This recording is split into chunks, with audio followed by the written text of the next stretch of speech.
My name is Harper Sloan. I'm 41 years old. As a real estate attorney, I once believed I understood the law of life as well as I understood the law itself. Until that night. At the seaside restaurant where my husband once proposed, he showed up, not with flowers but with his young, pregnant secretary. She rested a hand on her belly, smiled, and softly said, "We want to start a new family, in your house." They thought I'd break. They had no idea. I had been waiting for this moment for a very long time. Have you ever been betrayed by the one you loved most? In a way so shameless it didn't even feel real? What would you do when the home you built with your own hands becomes a trophy for the other woman? Comment below if you've ever found yourself in a situation like mine. And don't forget to like and subscribe to follow this story to the very end. I met Nathan Sloan when I was 25 at a party celebrating my first big legal win, a land dispute case that lasted 18 months. I was the youngest attorney on the team, yet the one the press mentioned the most. He appeared like a man who had seen it all. Stone-colored linen shirt, whiskey glass resting lightly in his hand, a tilted smile and calculating eyes masked behind polished charm. I remember exactly what he said when he walked over to me. "You didn't just win the case, Harper, you broke through the bias." I found that captivating. A man who could see the invisible battles women like me had to fight to stand where we stood. Things moved quickly after that. Nathan was the one who proposed, the one who encouraged me to quit my old firm to start something of our own, the one who convinced me we should build a beautiful home, as a declaration of the life we were creating together. And I foolishly believed that was love. I spent 2 years searching for the perfect plot along the Santa Barbara coast, a spot with unobstructed views, private enough, far enough from town to feel peaceful but close enough to never feel isolated. I stood under the sun watching every plank of wood, every stone, every roofline take shape. 3 stories, a Tuscany stone facade and floor-to-ceiling glass doors opening wide to the ocean. Everything was under both our names. "Let me save face," Nathan had said with a grin. "A man can't admit he's living off his wife." I signed without hesitation. I loved him. And more than anything, I never imagined I'd one day need to protect myself from that man. At first, the signs of control were subtle. Comments like, "You don't need to wear suits. Makes you seem cold." Or, "Why stay late at the office? People might think I can't provide for you." I brushed them off as care. Until I realized I had slowly started changing. My clothes, my speech, even how I sat at events, all to keep Nathan from feeling overshadowed. One day, I came back from a statewide women's legal summit where my keynote had been published in the industry paper. Nathan didn't congratulate me. Instead, he said, "Do you ever notice the more successful you get, the colder you become toward me?" I stayed silent not because I felt guilty, but because I didn't know how to answer in a way that wouldn't hurt him, or more accurately, make him feel inferior. I thought I was keeping the peace. But in reality, I was slowly giving up pieces of myself to fit the shadow he wanted me to live in. For the past 6 months, familiar gut feelings started creeping in. Sudden business trips, unanswered messages. Every time I asked, Nathan had a script ready. Urgent call from Seattle. Early flight, the CEO wanted a private meeting. I thought I'd texted you already. I'd heard it enough to memorize the lines. But once, when he claimed to be in New York, his phone showed his location as San Diego. Just over a 2-hour drive from our home. I didn't say anything, I just began to track everything. I also noticed small, steady withdrawals from our secondary account. Strange charges, restaurant reservations at places I'd never been, furniture payments linked to an unfamiliar address. When I asked, he laughed. "Probably entered the wrong card, I'll double-check." But there was never any follow-up. Once I came home early from a meeting in San Jose. The house was dark. I walked in and saw Nathan's gray shirt tossed over the couch, a half-finished glass of wine on the bar, but what made me freeze was the emerald necklace, resting crooked on the armchair. It wasn't mine. I don't wear jewelry like that, I never have. I didn't move, didn't speak. I let my eyes do what my voice never could. See the truth without denial. As if one part of me had always known. The rest was simply waiting for confirmation. I used to think I was strong, rational, sharp enough to never fall into the traps that so many accomplished women had. Yet it still took me nearly a year to gather the courage to call Monica Pierce. Her name was whispered among in-house legal circles like a precious secret. A former FBI agent who could dig up financial trails and hidden relationships without leaving a trace. No website, no public address, one phone number, and a line that said it all. I don't help you forgive, I help you know.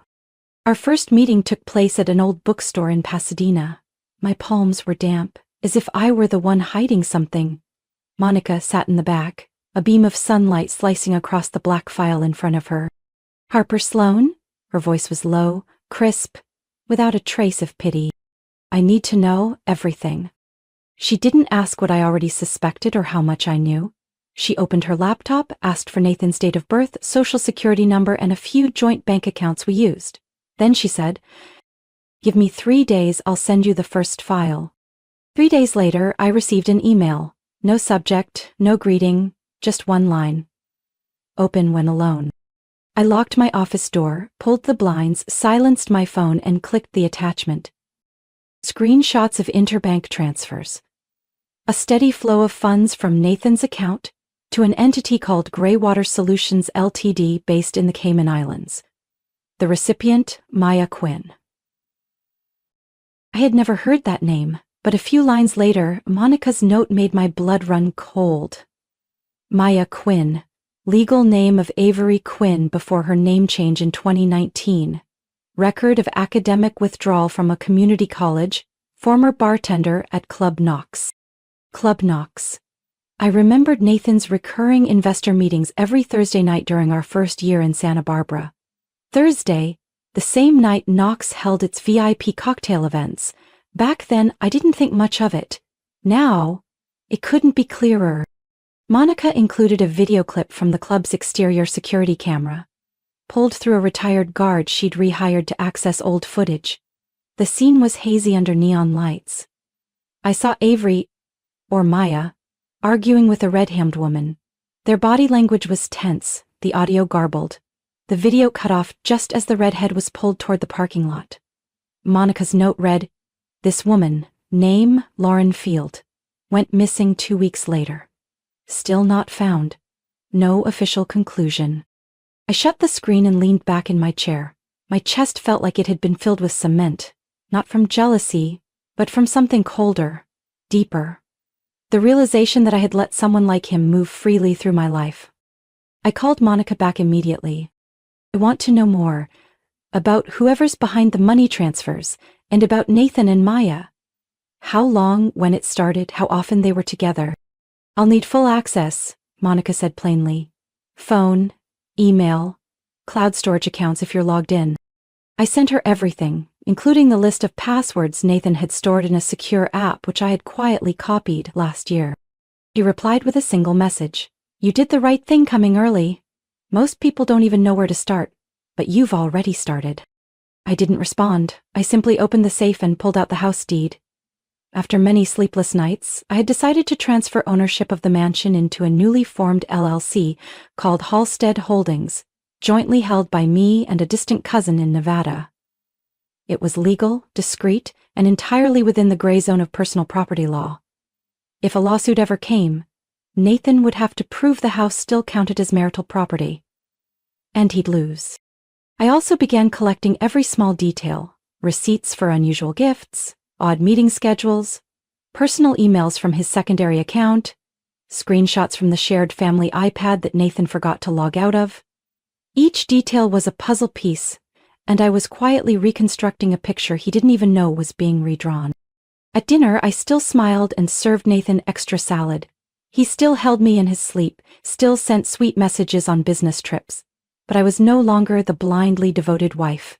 I was watching and waiting for the right moment. Monica was right. Forgiveness is a choice. But knowing the truth, that's a responsibility. And I was carrying out that responsibility, one step at a time. I didn't tell anyone about this, except for Cecilia Boo. We met back in college. I studied law, she studied psychology. While I spent my time in libraries and debate halls, Cecilia would read Freud in the park and sketch strange spirals on the covers of her notebooks. She was the only person patient enough to sit in silence with me, and the first to notice something was wrong, even before I admitted it to myself. One Friday evening I called her. "I need to talk." She paused for a moment. "Lawyer needs a doctor?" 10 minutes later, we sat in her office, a small room on the third floor of a red brick building in Westwood, where the scent of peppermint oil and cedarwood blended like a quiet invitation to speak. Cecilia didn't ask if I wanted tea, didn't ask if I was sure I wanted to start. She sat, crossed her legs, and looked me straight in the eyes. "Since when?" she asked gently. "Since I started fearing the way my eyes looked back at me in the mirror each morning." I told her everything. About Nathan, about Avery, about Monica and the clip from Club Knox. About the bank accounts, about the LLC I had created in secret. About how I'd been collecting evidence like a prosecutor inside my own marriage. She listened without interrupting. When I finished, she said one thing. "Harper, I have to ask you something, and I mean it sincerely. Are you doing this because you want to win, or because you want to destroy? You know I'm not the kind who obsesses over revenge. No, but you are the kind who can get swept away by the feeling of betrayal." She didn't say it to attack me. She said it to make me step back and look at myself. "I don't want to hurt anyone," I began. "But you're willing to go as far as it takes to protect what you believe is justice?" "I get that, but Harper, you need to be very clear about this. Strategy is action with intention. Hatred is action without control. If you choose strategy, keep your head cool. If you choose hatred, you'll burn yourself long before you scorch anyone else." I exhaled. My throat burned in a way I hadn't felt in years. "Strategy," I said. "It's strategy." She nodded as if silently approving, then added, "Then don't celebrate when you get another piece. Celebrate when that piece forces them to show their hand." The next day I asked Monica to expand the scope of surveillance, not just on Avery, but also on her mother, Judith Quinn. Judith had once been an elementary school teacher in Ohio, widowed in 2012. Everything about her seemed ordinary. Until 3 months ago, when she suddenly moved into a luxury beachfront apartment in Naples, Florida. The down payment was over $150,000, paid in full within 3 days. Monica sent me drone photos, an apartment with a balcony facing the ocean, a brand new BMW X5 parked in front, and a list of deliveries including Versace, Michael Kors, and Cartier items, all shipped via Amazon Prime to the unit. The recipient's name, Judith Parker, a new last name. Attached to the photos, Monica had written, "I found a name change record from 18 months ago, possibly to erase a past?" It took me a second to process, but inside the pieces began falling into place. Nathan was transferring money to a shell company. That company funded Maya Quinn. Maya changed her name to Avery. Her mother changed hers too. And now they lived like people funded by money no one dared to question. That night I came home late. Nathan was asleep. The lights in the room were off, and streetlights cast liquid shadows across the ceiling. I stood for a long time at the bedroom door, quietly watching him sleep. The man who once made me believe I would never be abandoned.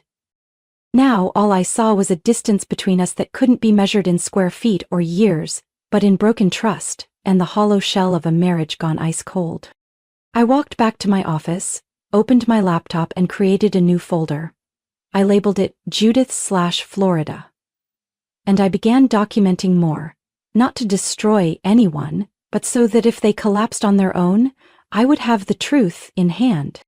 One Monday morning, while reviewing project files at the office, I received an express envelope from the law firm Hawthorne & Birch. Inside was a divorce petition signed by Nathan Sloan. Reason? Prolonged emotional abuse causing adverse effects on mental and emotional health. I set the file down, sat up straight, and reread every line. Not a single word of it was true, but I understood immediately. They had decided to make the first move, and they believed I would react impulsively, angrily, defensively, losing control of the very game I had been preparing for months. I didn't do that. I flipped to the last page to check who his legal representative was. Ben Hawthorne. I let out a quiet laugh.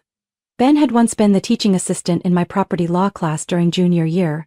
Smart, sharp, but always so cautious he seemed timid. We'd had a few heated debates in class. I remembered him saying once, "Harper, you're talented, but sometimes being too good makes people want to challenge you." Now Ben was representing my husband, and I saw the tactic for what it was, psychological warfare. Use a familiar face, wrap it in moral language, and try to throw me off balance. But they forgot something. I was no longer that wide-eyed student sitting in the front row. That day, I didn't respond to the petition. I simply texted Monica. "They made the first move. I need the latest update. And I want to recheck the account under Judith's name." She replied 3 minutes later. "Tracking the money flow. There's something you need to see." 2 days later, at a small cafe in Silver Lake, Monica placed a thin file stamped, "Private Client," in front of me. "This is access data from your company's internal system, through Avery's email address."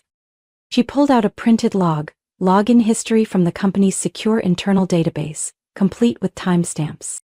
She copied several documents to a USB drive, including the land valuation plan for the Redbrook project you're currently negotiating. Monica looked at me, her tone serious. "She's not just your husband's pregnant mistress. She's a pawn being used to extract financial data. In real estate, unpublished land valuation plans are as good as gold. If Nathan was preparing to exit the marriage by building a case for emotional abuse, and Avery was playing the role of the emotionally wounded expectant mother, then the rest of the plan might be to use that data for profit. Or leverage." I lifted my coffee cup, hands steady. "They think I'll back down. They think I'm weak." Monica smirked. "But they don't know what you keep in your safe." That night, I waited until Nathan was asleep. I opened the safe beneath the stairs, the one where I kept original contracts no one touched but me and my private attorney. I pulled out a slim file, Avery Quinn's employment contract. The original, signed by both her and me, dated the day she officially became a probationary employee at my firm's investment branch a year and a half ago. I flipped to page 7, clause 6.2. Ethics and confidentiality. Employee agrees not to engage in any personal relationship with senior financial partners or their direct relatives who have access to sensitive financial data. Violation of this clause will result in immediate termination and potential civil liability. The signature, Avery M. Quinn, was clear. I didn't draft that clause to stop her from falling in love. I wrote it to protect assets. A few days later, at the first preliminary mediation session at their law firm, I entered with a calm face. Nathan wore a gray suit, Avery a pale maternity dress, eyes fake puffy with tears. He got to his feet and extended a hand with professional calm. "Harper, I'm sorry we're meeting again under these circumstances." "I'm not," I said gently, then turned to him. "Before we begin, I have a formal request. A DNA test." Avery visibly froze. Ben leaned in and whispered something to her. Nathan frowned. "Harper," Nathan said quietly, "this isn't necessary. You're being—" "No, I'm following procedure," I cut him off. "We can't divide assets for a child if we're not certain who the father is." Ben tried to keep his composure. "We believe such a request could be emotionally distressing to my client, especially during pregnancy." I smiled. "Then she may decline. But I'll be submitting this employment contract to the court. The ethics clause violation is clear, and its consequences, I'm afraid, extend beyond losing her job." The room fell silent. Avery looked at Nathan, as if wanting to say something, but her lips pressed shut just as Ben interjected. "We'll need time to review the material you've presented." I got to my feet and reached for the file. "Take your time." I prepared the court version. "But if you'd prefer to handle this internally first, I'm happy to let you—" I knew they wouldn't stop over one contract, so I didn't stop over one mediation. Over the next 2 weeks, Monica and I worked nearly around the clock. She combed through every financial link, every line in the bank statements, every transaction just under $10,000, split deliberately. A familiar pattern of someone avoiding federal monitoring. Then one rainy Wednesday afternoon, Monica stepped into my office, placing a USB drive and 2 printed pages on my desk. You asked for the ultimate weapon. I brought you the full arsenal. I plugged in the USB. The screen loaded a clipped voice recording from a voicemail thread. Avery's voice. High-pitched, slightly sharp and unmistakably irritated. I don't know, okay? The baby could be Nathan's, or Zach's. I'm not a scientist. Who's Zach? I asked, eyes still on the screen. Monica slid over the second page. Zachary Moore, owner of Equinox Strategies LLC based in Arizona, recipient of $642,000 in transfers from the offshore account Nathan's been funneling money into for the past 9 months. I looked up, unblinking. Zach's her ex? Not just an ex, Monica replied. He was convicted of fraud in 2018, money laundering through real estate. Avery's name came up as a potential witness, but she never testified. It all began unfolding like a chessboard where I once played silent pawn, now turned lead strategist. I forwarded the audio file and financial report to my private attorney, the kind who never speaks to the press, hates publicity, but knows how to make people back off when faced with irrefutable evidence. A few days later, I got a call from Monica after 10 p.m. Are you still awake? Yes. I think you need to see this. She sent a link. An old surveillance video, recovered by a forensic technician she had privately hired. The timestamp read, June 14th, 5 years ago. Location, the back alley of Club Knox, where Avery once bartended. I played the video. Avery, blonde hair tied high, stood near a large trash bin. She was shouting at a young girl. Dark-haired, petite, maybe a customer or coworker. The audio was distorted, but the body language was hostile. Avery pointing directly at her face, shoving her slightly in the chest, then jabbing a finger toward the parking lot. Seconds later, the girl turned and ran. Avery hurled something after her. The screen shook slightly. Monica's message read. The girl's name was Lindsay Brooke, reported missing 3 days later. Case remains unsolved. No one ever mentioned Avery was the last to see her. I sat frozen. This wasn't infidelity. It was a blueprint of manipulation layered over money and control. This was a pattern of escalating behavior. My husband funneling illegal funds, Avery using personal relationships to access assets, and possibly, a connection to an unresolved criminal case. Before the first hearing, my attorney submitted a motion requesting the court reclassify the case from civil to civil with potential criminal implications, based on the financial evidence and both defendants' links to an individual previously investigated by federal authorities. Nathan's side responded with silence. I knew what that meant. They were no longer in control. They were scrambling, trying to manage the fallout, and in the legal world, silence is the most elegant confession there is. I didn't say a word about the video, hadn't released the audio recording, and hadn't submitted the financial records to the court yet. I simply had my attorney send a formal warning. We are in possession of material that can be submitted to the U.S. Attorney's Office if necessary. And privately, I had already drafted 2 scenarios. 1. They seek settlement, relinquish all claims to the assets, and quietly withdraw from the dispute to avoid further investigation. 2. They dig in and prolong the lawsuit. At which point, I would let the jury hear the recording, review the financial report, and watch the unreleased video. Either way, I was ready. The courtroom was oddly cold that day, despite the temperature outside reaching over 80 degrees Fahrenheit.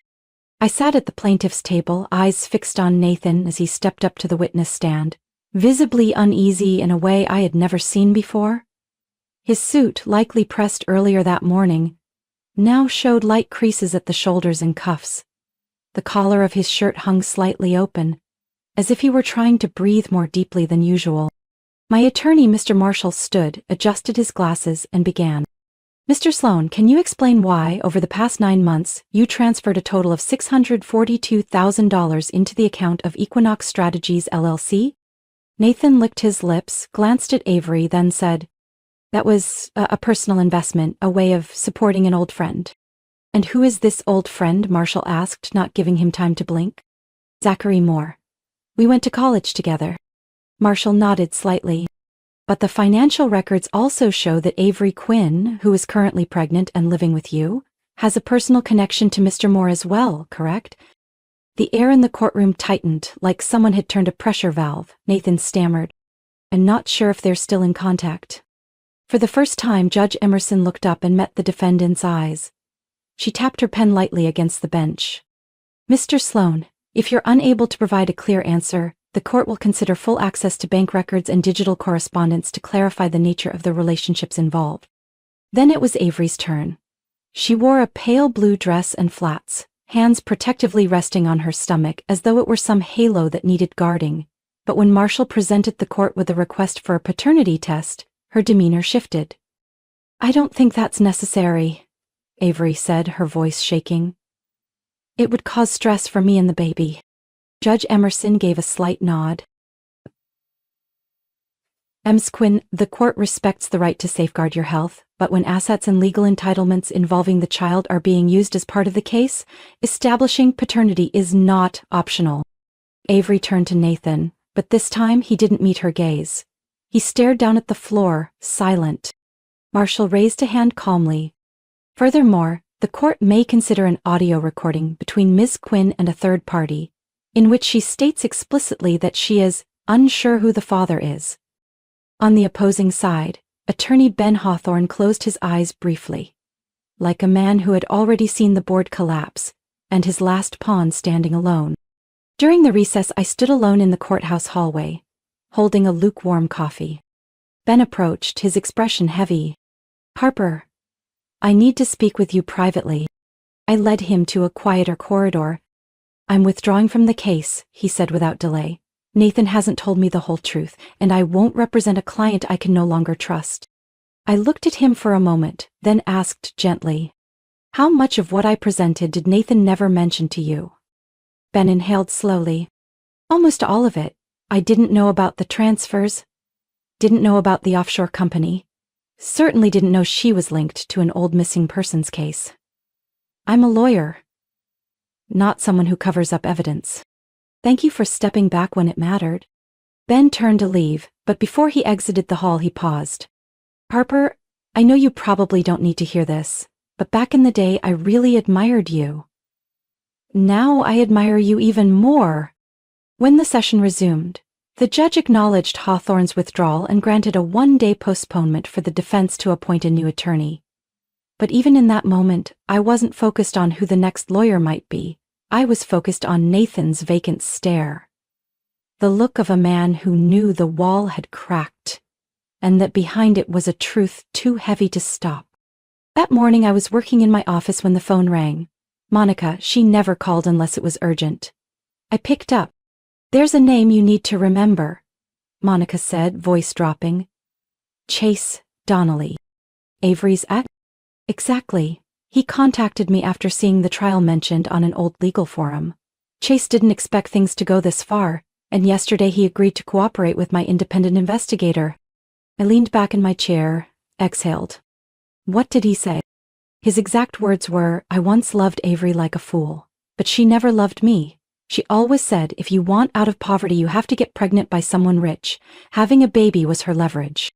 I clenched my hand, not out of jealousy but pure revulsion. Did Chase know about Nathan? He did. Avery told him Nathan was a stable candidate, clean reputation, clear assets. She had even prepped a file on him, his investment history, every business affiliate. Harper, this wasn't emotional. This was a blueprint. A bitter chill crept through me, the realization that I had once been part of someone's strategy, and never even knew it. That afternoon I received an email from my assistant. A woman named Veronica Quinn wants to meet. Says she's Avery Quinn's mother. I reread the name, then agreed. The meeting was set at a small cafe in Lincoln Park. I picked a table by the window. Veronica arrived 10 minutes late, thin, wearing a gray silk dress, dark sunglasses still on. She took her seat, sunglasses still on, her voice barely above a whisper. Thank you for agreeing to meet. I won't waste your time. She pulled a thick envelope from her handbag. These are all the documents related to the Florida apartment.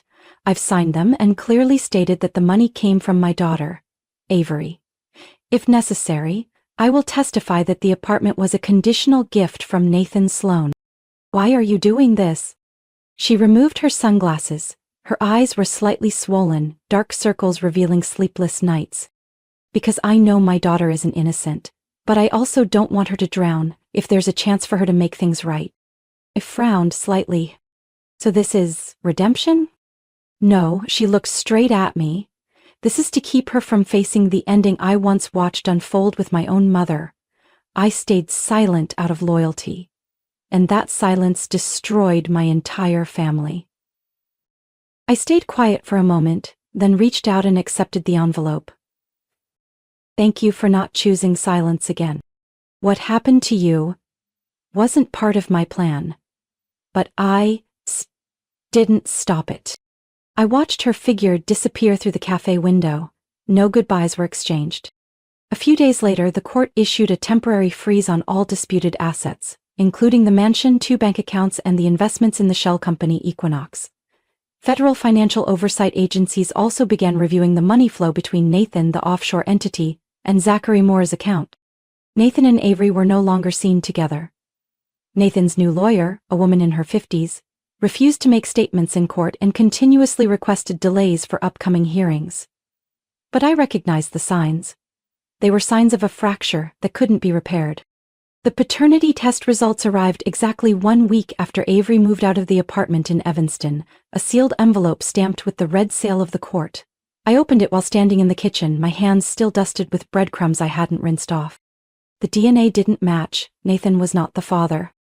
I eased into the chair, drying my hands on the linen towel my mother once sent from Maine. Soft, worn, familiar. Then I called my attorney. I want to settle, clean, final. Nathan didn't show up. His lawyer signed on his behalf. He no longer wore the smug expression I saw on his face during our first mediation. After losing his investment role on the Northwest Regional Projects Board due to pending investigations on illicit transfers, Nathan was left with little ground to stand on. I didn't drag things out. I offered for him to fully withdraw from the LLC, the one that held the mansion title, and in return, I'd issue a one-time payout. Enough for him to leave Chicago and start over if he chose to. His lawyer nodded. No negotiation. Everything concluded in under 40 minutes. 3 weeks later, I received an email from the real estate brokerage. The mansion had sold successfully for $5.1 million. Above asking price. The buyers were a couple from Seattle who loved the wooden arched roof and koi pond I had insisted on building in the backyard. I never returned to that house. The keys were mailed. I didn't want to stand in front of it one last time. Didn't want to touch the cold porch where I once waited for Nathan through 3 winters. Instead, I packed my bags and drove away. I chose Vermont, a small town near Lake Willoughby where the maple leaves seemed to sing their own song of rebirth. The house I bought was a small white cabin, 2 bedrooms, a modest porch, and an old gas stove. No electric fireplace, but a red brick wood-burning one I fell in love with at first sight. The first neighbor I met was Mrs. Mildred, a widow in her 70s who loved making blueberry jam. She gave me her first jar after seeing me struggle with the garden hose. Everyone here has a past, Miss Harper. The only difference is who chooses to carry it and who chooses to leave it on the path behind. I gave her a gentle smile, thanked her. No explanation, no stories. Vermont didn't need to know who I used to be in Chicago. Some mornings, I wake at 4 a.m., brew black tea and sit on the front porch. The lake at dawn is always covered in a soft mist, like a quiet veil laid over memory. I relearned how to make the cinnamon waffles I gave up during 8 years of marriage because Nathan never liked the smell. The wood stove fills the cabin with a gentle warmth, of cinnamon, of oak, of freedom. Monica still calls occasionally. Cecilia sends books, the latest on cognitive behavioral therapy and Italian psychology journals I can't even read. And I haven't changed my number. Nathan could text, he hasn't. Avery left no trace. One Sunday afternoon in March, as the snow melted and the scent of damp soil crept through the windows, I hung a small sign in front of the lake house. A gathering for women who have walked through unfair divorces. No names, no sign-ups. Just come, if your heart needs a quiet place. 6 women came, no one looked alike. One wore a tailored blazer, another an old hoodie with coffee stains on the cuffs. We sat around the maplewood table I found at a second-hand shop. I served soft hand-kneaded bread I had baked myself. No one shared heartbreaks in the first few minutes. It wasn't until the second kettle of tea was gone that a woman named Judith spoke quietly. I used to think, if I had been a little kinder, maybe he wouldn't have cheated. I poured her more tea, resting my hand gently on her elbow. They don't leave because we're cruel. They leave because they chose to walk away before they had the courage to face the truth. That they weren't worthy of the kindness we gave. Judith didn't cry, but she stayed behind to help wash the dishes longer than anyone else. That night, as I washed the last glass cup, Cecilia called. "How's everyone holding up?" "Good. No one broke further, no one's fully healed." But we sat together without armor. Silence. Then her voice, soft. "What do you live for now, Harper?" "Not for revenge," said he, "but because I no longer need to defend. I live not to resist anyone.